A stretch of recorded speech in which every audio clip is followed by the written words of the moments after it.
Assalamualaikum warahmatullahi wabarakatuh. Selamat datang kembali di channel Listen Up, channel khusus mendengarkan dalam konteks bahasa Inggris.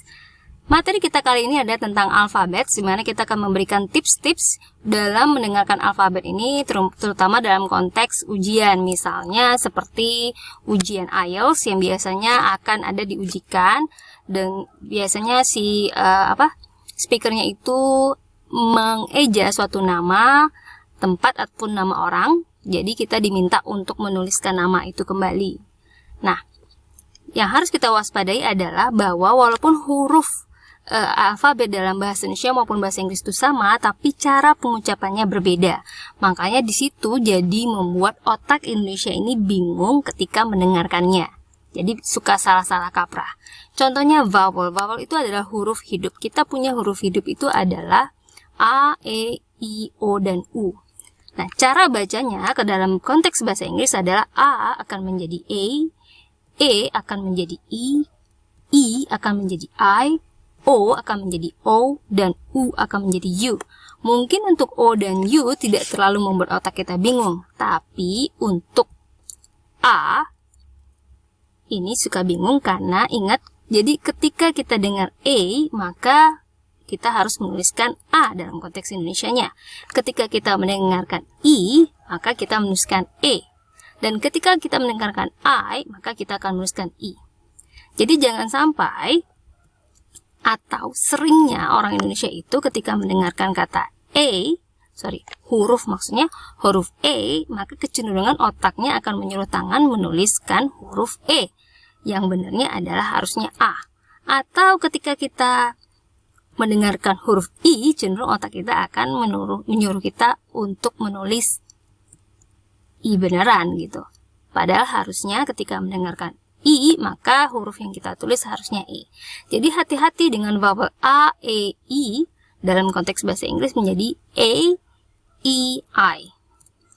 Konsonan yang juga kita harus waspadai adalah, jadi kita lihat dulu, ini ada B, C, dan F. Nah, ini juga berbeda pengucapan yang dalam bahasa Inggris. B itu menjadi B, C itu menjadi C, D menjadi D, F menjadi F. Nah, F-nya nggak masalah karena sama saja. Nah, yang paling sering kita bikin kita ragu adalah antara C dan C.